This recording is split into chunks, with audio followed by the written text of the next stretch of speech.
Hi, my name's Councillor Pavitar K. I'm a councillor here at Borough Council and I'm the Commissioner for Education and Children's Services. My name is Wright. I am the Conservative Group Leader in Slough.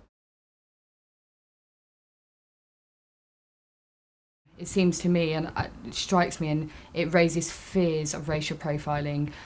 If they could, for example, provide me with details of how many people they stopped and the ethnicity of the people they stopped, that would be a way for them to alleviate the fears that I have and actually prove one way or another whether it was true. I don't think the racial profiling is actually existing. Nobody is going to attack the government, but the problem is that we've got a huge political correctness and we are afraid to say things, and that's a problem in this country. And if we think about the government trying to tackle illegal immigrations and then asking people about their identity if they have got the right to be in this country, it's nothing to do with the racial profiling.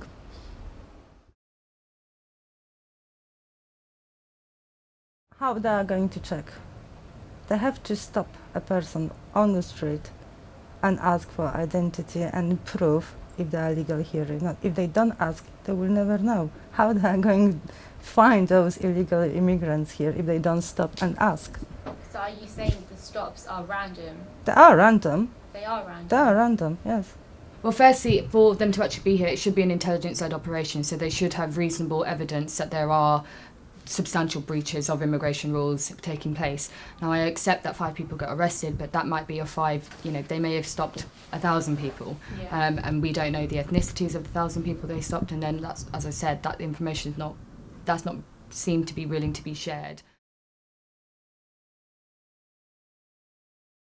I think it gives an absolutely shocking indication to tourists who are coming in. For a start, the expectation that they have to carry their documentation with them at all times. We're not an authoritarian state. That's not what we should be expecting to have to do, and that's not what our tourists should be expecting to have to do. I believe every single person should have a kind of ID card on yourself. That is only for your safety. So it can be, I don't know, citizenship card, can be driving license, can be passport, whatever you can have with you.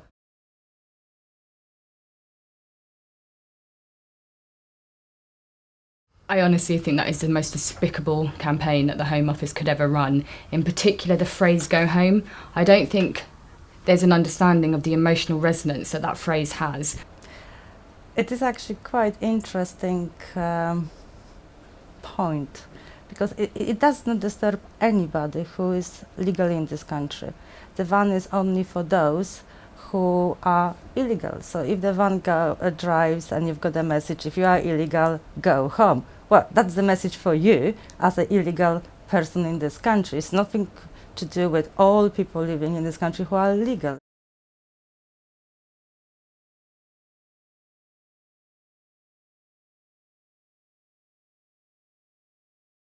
To be honest, I think that just gives weight to the fact that racial profiling still goes on. If you look at what's happening with usual police stop and search powers, that's actually being curbed back because of the exact same reasons that you said. I see no reason why Home Office stop and search is being ramped up at the same time that it's being curbed back for the police. If these statistics are correct, then probably they are right. Because as I said before, the Asian and Black community are more likely to be illegally here. It does not mean that all of them illegal here, but to come to this country from those groups, that's the fact, they are more likely to be illegal because they need to have a visa to come here, and that's a problem to get this. Whereas from European countries, you don't need any visa, so you are just basically legally here because you've got rights to come and travel and work.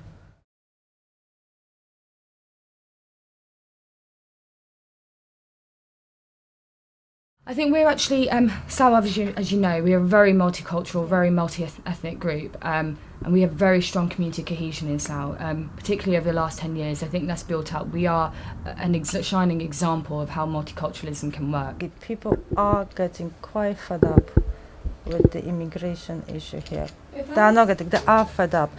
And if they don't do anything, we will have blood on the street one day. We do need to tackle this problem now when we can.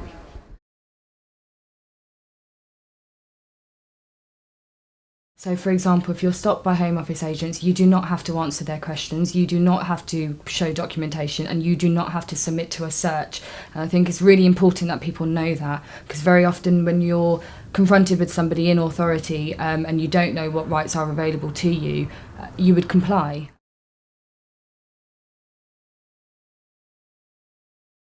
The racism exists only in the head of people who don't want to think that some other people are against them.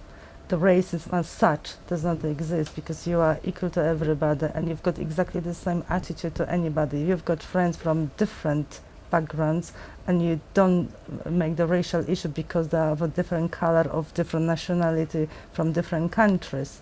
The only racial issue come up when people want to feel in this way. Nobody is against anybody. That's a human rights, the basics.